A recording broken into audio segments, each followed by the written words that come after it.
I've been sick for over a week, as you may be able to tell from this raspy voice, but these 5 items, they're not going to list themselves. So today we are going to do the bare minimum.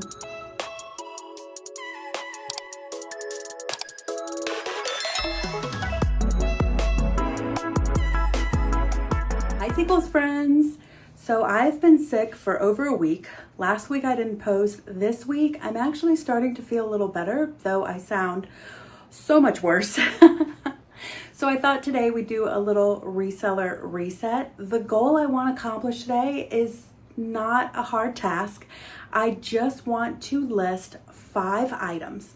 4 of them I picked up at Goodwill before I got sick, and the other one is an old item that I picked up in the bins that just hasn't been getting the love I think it should, so I want to do a delete and a relist.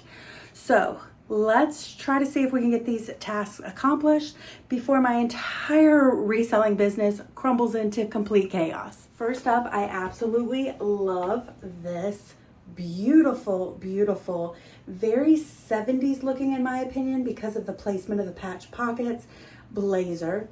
It has a bit of a rough hand to it, which makes me think it is most likely wool, but as I said, there is no identifiers inside. Beautiful navy cream with a hint of burgundy in there. That, what is that called? Like, I always call it a houndstooth plaid, but it's like a Glen plaid.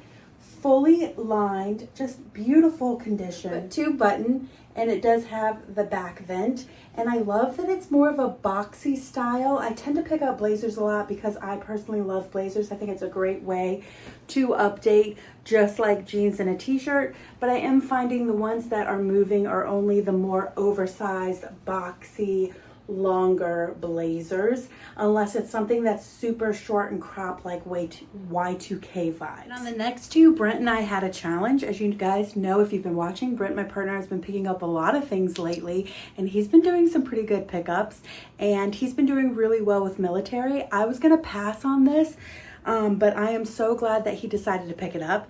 I think it was marked $9.99, but they gave it to him for $6, which I don't know how he got his discount, but he did.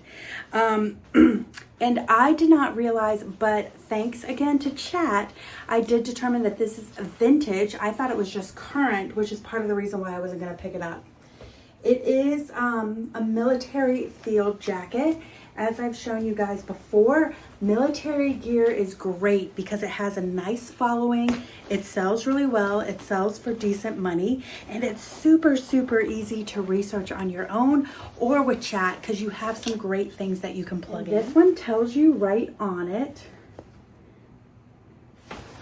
that it is a small, long, cold weather coat field in a camouflage, and I've always been told that camouflage performs better than the plain things. I've never picked up anything military. I don't think that was true camouflage. Maybe a pair of pants. So I'm excited to see how this one does. So it is 90s, and it does have the airborne on the side. It does have the zip away hood, and it does show you that it's U.S. Army.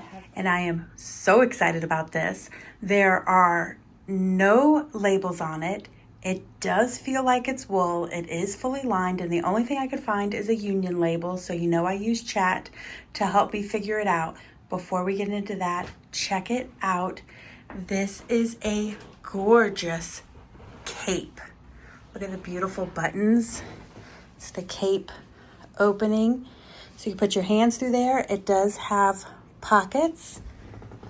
You just imagine this with some chocolate brown long leather gloves. Oh my gosh, it would be absolutely gorgeous. Fabulous condition.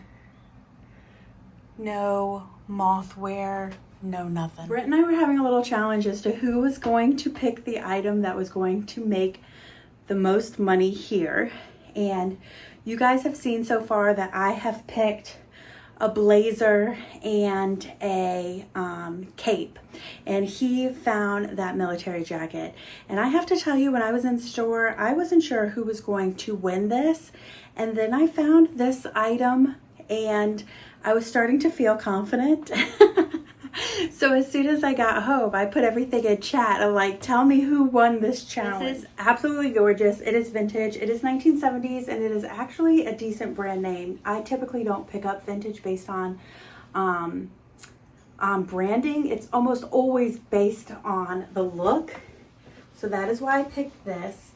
It is a full-length, double-breasted trench coat. It does have the belt, which they tend to not have, adjustable at the cuff. It does have the epaulets, which I've seen a lot of trenches not have, again, because they are removable. Let me open it up and get inside there so that you guys can see the inside.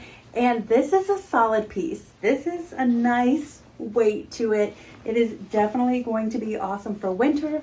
Or what?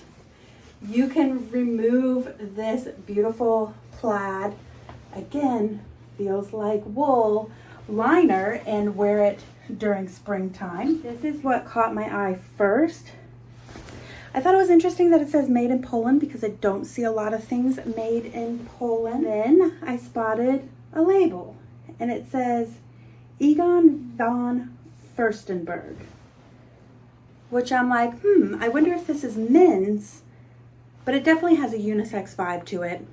And I'm so excited to share with you what I found when I asked Chat for some more information. And one of my favorite things about Chat, especially if you're using it to identify vintage, is it gives you the whole story behind it.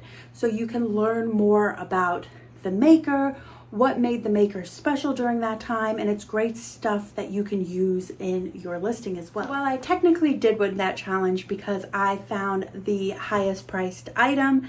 Brent still did a phenomenal job, so I'm really proud that he's having a good eye to pick up on things and things that I would have overlooked. Last up, I'm going to show you this item. I actually picked these up in the bins. They are hard wire mount wall sconces, very like on trend right now with the clean line cylinder glass cylinders and the beautiful brass finish. There is a very, very small, barely there scratch on the base of one of them.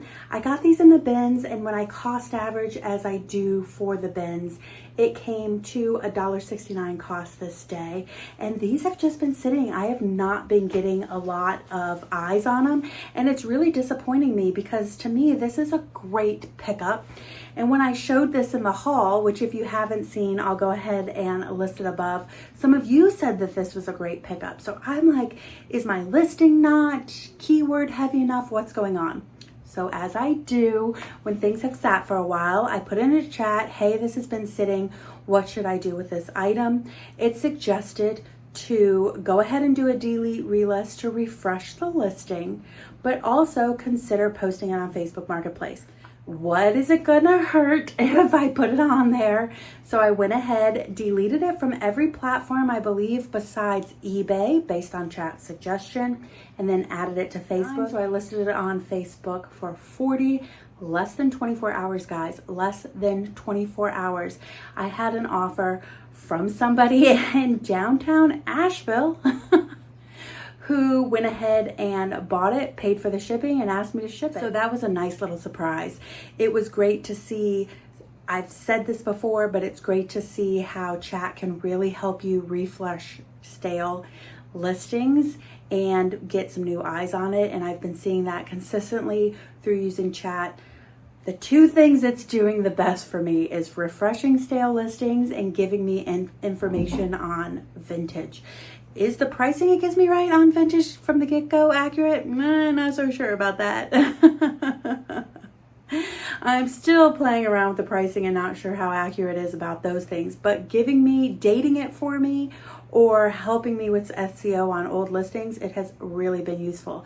So if you're not using it for that yet, I'll link that ChatGPT video playlist for you guys down. I was going to say above, but I'll link the playlist down below, and you can go through and start experimenting with Chat for some of these different features if you're not doing that already. So that pretty much covers my energy level for today. I'm happy to say that I got those 4 coats listed, and thanks to AI bossing me around, I got that one item not only deleted and relisted, but sold in less than 24 hours. So this is your call. If I could do this right now, I'm sure that there's something that you could be doing that you've been avoiding for your reselling business. In fact, go ahead and let me know in the comment section, what is the one thing that you know is around your house to be sold or sitting in your death pile that if you just got it listed, you know you would get it gone? Go ahead and tell me that down below, and then hopefully this video gives you the motivation to go ahead and take care of that task today. As always, you guys know I appreciate you watching. Thank you so much for tuning in, and I'll see you next week, hopefully sounding a lot better with some more reselling content. As I love to say here, remember at Sequels, the remake, it can outshine the original. Have a fabulous week, guys. Bye.